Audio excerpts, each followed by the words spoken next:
Good morning. Are you awake? Right then. It is by now very well known that GNH is made in Bhutan. It bears the seal of the country's enlightened leadership. But little is yet known that GNH is also made in my country, Japan. This one bears the hallmark of a growing group of my country's business leaders. In 2008, Professor Koji Sakamoto at one of Japan's leading business schools published a small book with a very unassuming title that can be translated as Companies to Cherish Most in Japan. It became an instant bestseller with 4 sequels published by now. They continue to hit the bestseller list. It is very rare for books in the genre of business management. The reason? None other than GNH. The book is really a simple chronicle of a number of companies in Japan. Those companies bear no similarity in products and services they offer. Hospital care, automobile dealership, artificial limbs, precision instruments, eyeglasses, medical equipment, pharmaceuticals, livestock, fresh fruits, processed foods, etc., etc.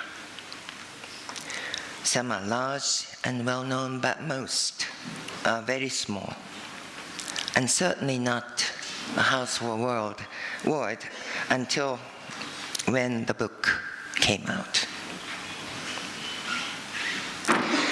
These companies, however, share one distinct and distinguishing character. They make happiness their business. Words that describe their corporate mission vary, of course, from company to company. But they all mean exactly the same thing: to enable their people's pursuit of happiness. These companies align their management principles strictly to that mission and put it into practice single-mindedly. To be sure, they are for-profit companies. In fact, they are all highly profitable. And every single one of them has sustained dynamic growth for a number of years, some over half a century. To them, growth and profits are not the end, but they are means with which to go after the happiness mission and make it real. Likewise, sustainability of their business is not the end objective, but the singular instrument that gives the happiness outcomes security. In the world of business that expects people to come to where the jobs are, these companies take the jobs to where the people are. Nearly all of these companies are located in rural Japan or away from centers of commerce and transport. locational disadvantages or logistical inconveniences is a challenge they manage. They treasure their relationships with local community and value its culture and pristine environment as a nourishment for their business. In the world of business where skilled and well-educated employees are very hard to attract, these companies face a buyer's market. A large number of talented people apply from all over Japan to the ratio of several hundreds, or even in some cases, thousands to one job. And in the world of business where firms resist recruiting from outside the mainstream of society, these companies go after them. They employ mentally handicapped people, physically handicapped people, very old people, and of course, women too. In one, the majority of employees are mentally handicapped. In another, there is no mandatory retirement age, and actually I have met a 90-year-old lady teaching welding skills to a new recruit. Discrimination against women never crossed their mind. I repeat, they are for-profit companies, neither NGOs nor welfare societies. Are they real? What do they do? Why do they do it? How do they do it? Seeing is believing, and I went to see some of them. I regret only I have time enough to talk about one of them today.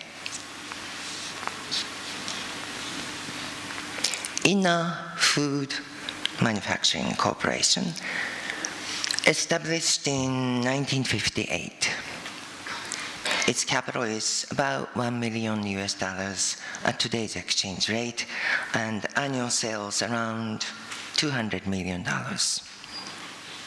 It employs about 500 people, half of them women, of course. Food, for short, is located in where else but Ina, a small rural town about 200 kilometers northwest of Tokyo. And it takes a 3-hour train journey to get there. 2 hours by an express and 1 hour on a single track, a local line connecting a string of mountain villages.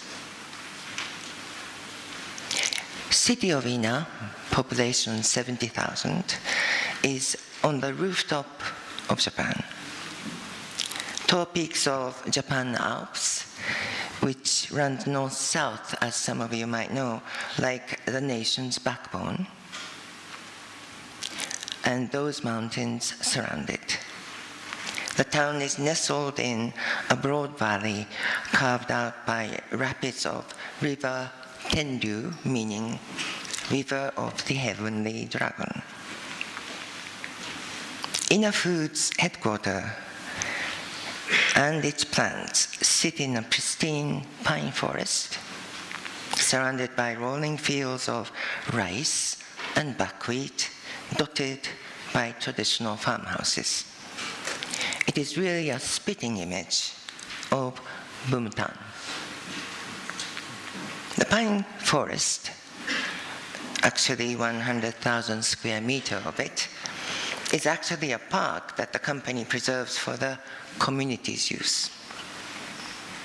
And it houses, among other things, an art museum, a concert and event hall, picnic grounds, walking trails, and a string of mountain springs gushing out pure mountain water, for which the region is very famous. Ina Food manufactures agar, known also as kanten or China grass. Agar is a gelatin-like substance extracted from seaweed. It has culinary uses as vegetarian gelatin or thickener for soups, jellies, or even in European ice cream and sweets. It is also used as a clarifying agent in brewing and as a sizing agent for papers or fabric. And many of you would actually have seen or used it in your school's science labs. Agar is also used as the culture medium for growing microorganisms. Ina Food began as a tiny cottage industry. Today, it has a commanding share of the domestic agar market at about 80%. Globally, its market share is presently 15% and rising fast.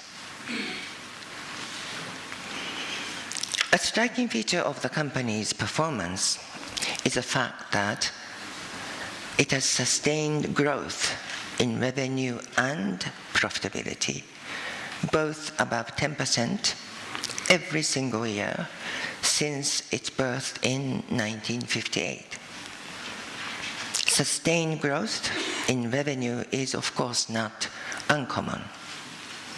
But as some of you would know, sustained growth in profitability is rare. To achieve both consistently over time is unheard of.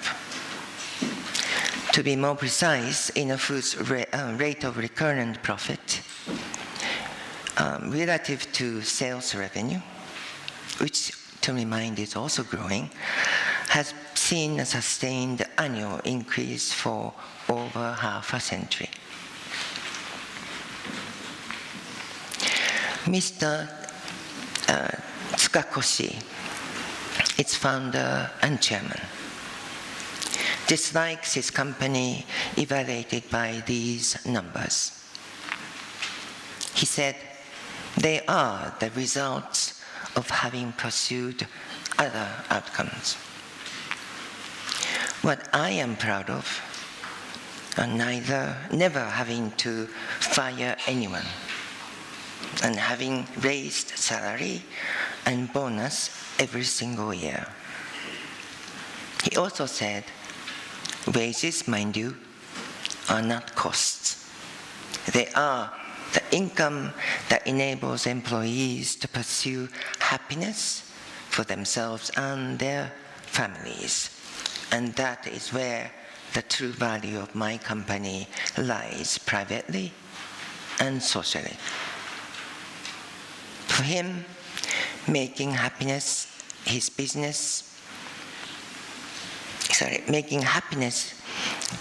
as his business is inseparable from seriously going after that, what you and I would call sustainability. Growth and profit are the means to sustain the company. Ina Foods exists for employees' happiness. That means we cannot and must not leave them and their families homeless and destitute. Therefore, the company has to sustain itself as a going concern forever, he said. Easier said than done. So we had a very long conversation over 2 days about how he goes about building a sustainable company. First, he makes sensing the future his job. To sense and envision the future that may have a bearing on the company. In his words, I make all management decisions aiming to exist as a valuable company 100 years hence. I want the employees to know this and to do exactly likewise. Lead a full, strong, and compassionate life, looking at 100 years from today. True to his words, every room of the company's premise has actually a 100-year calendar hung on the wall. I caught one employee gazing at the calendar and asked him, "What are you looking at? What's on your thought?" And he told me quite nonchalantly, 100 years, it's not that far away.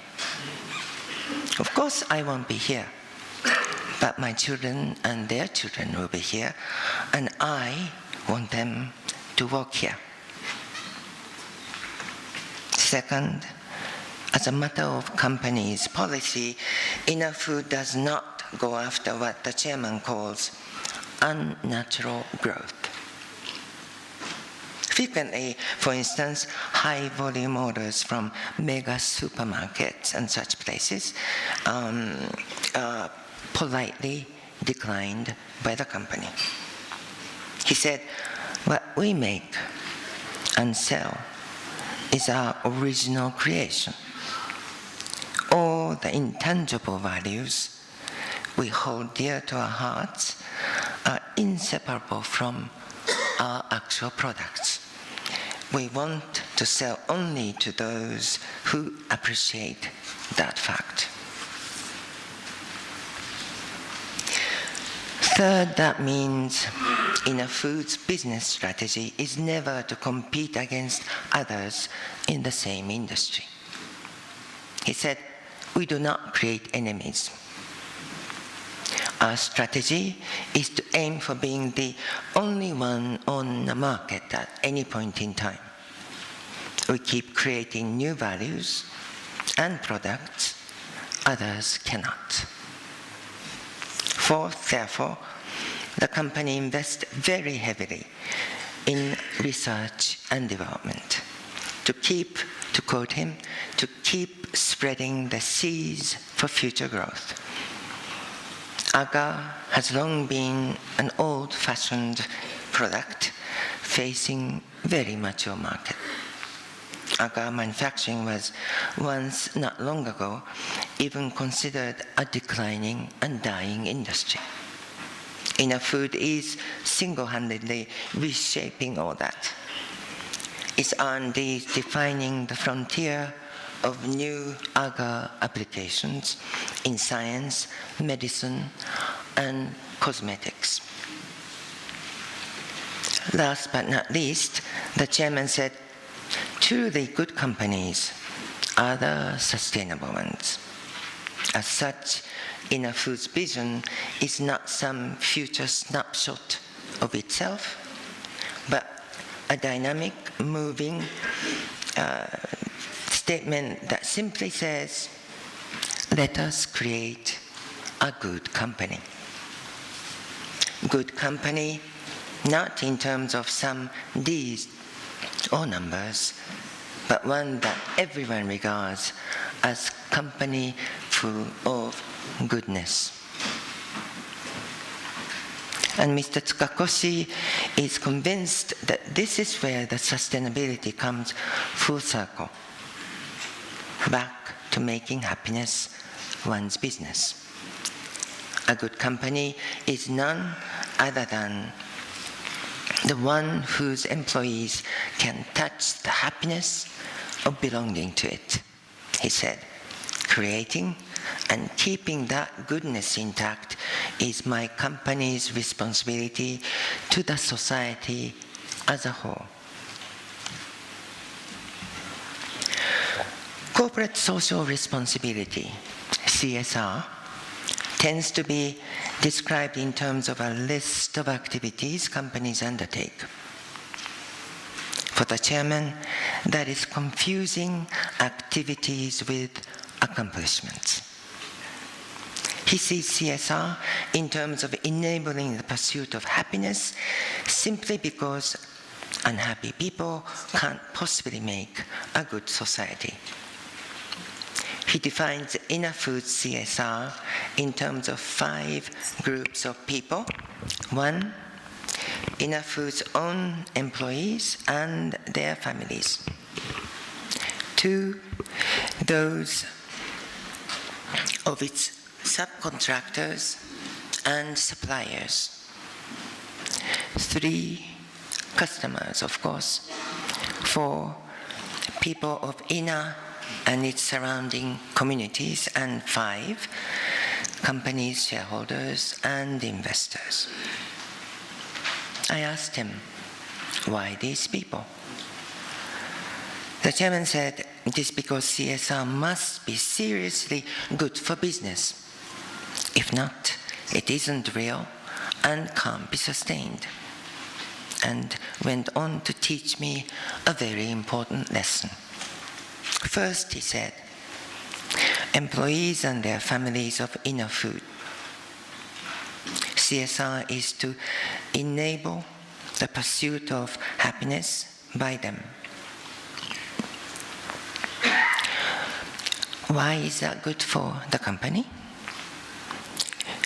How could employees without a strong sense of belonging, who cannot identify themselves strongly with a firm, provide goods and services that move and inspire the customers, shifting and setting the companies apart from all others? Second, the employees and their families of some subcontractors and suppliers and other such companies with which Ina does business. CSR is to be the same for those people too. Why bother?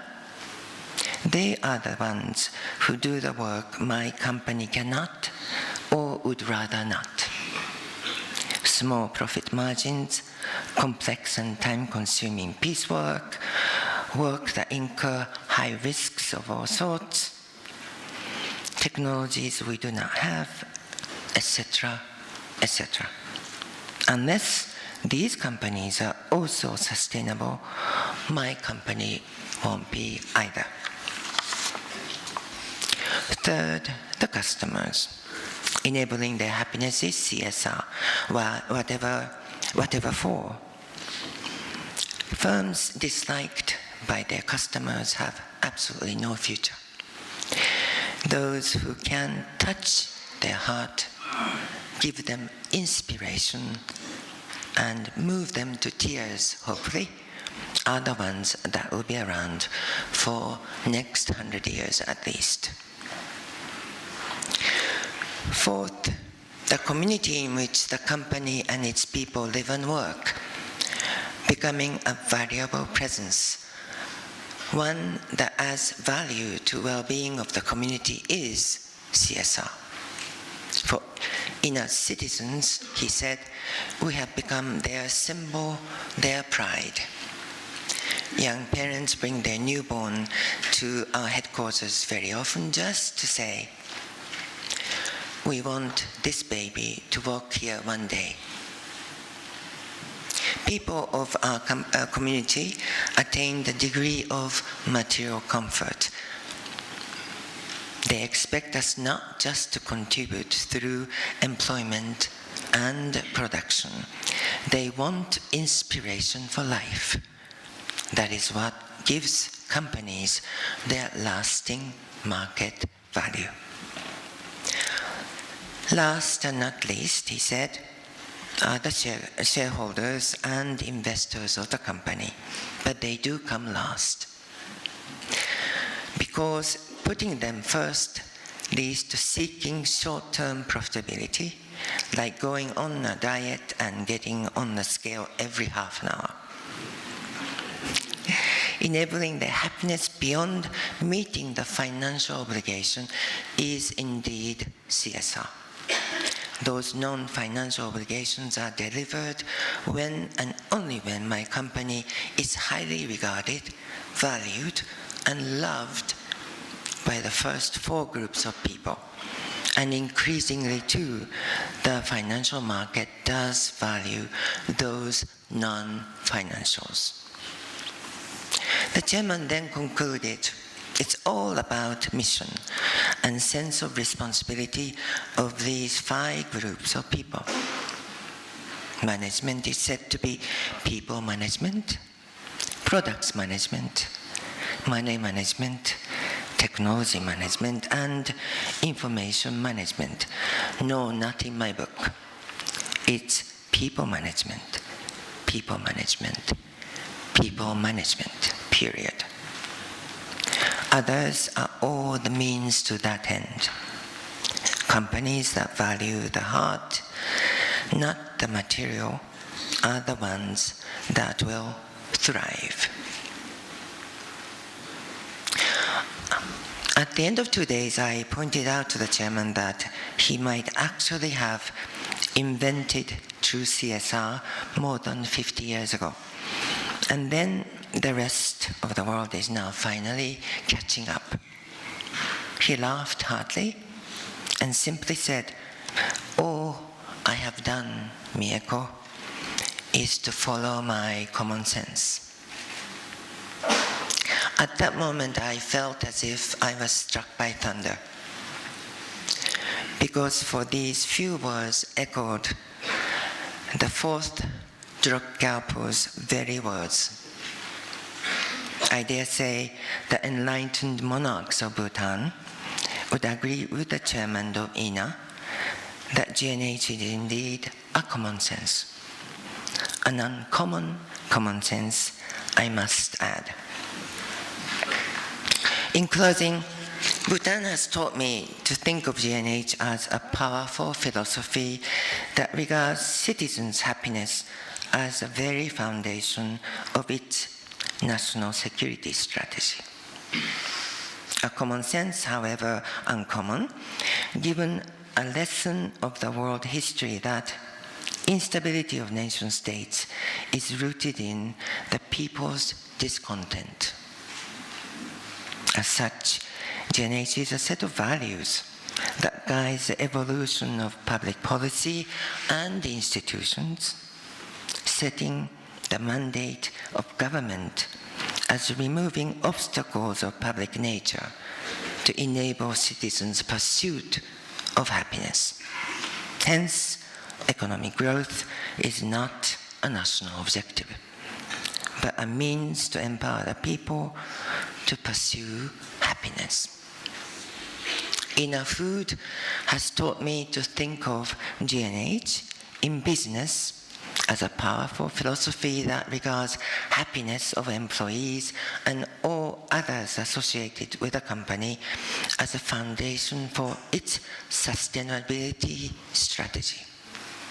A common sense, however uncommon, given a lesson of business history, that it is ultimately the happy people, be they employees, customers, or shareholders, who make an invincible and unrivaled business enterprise.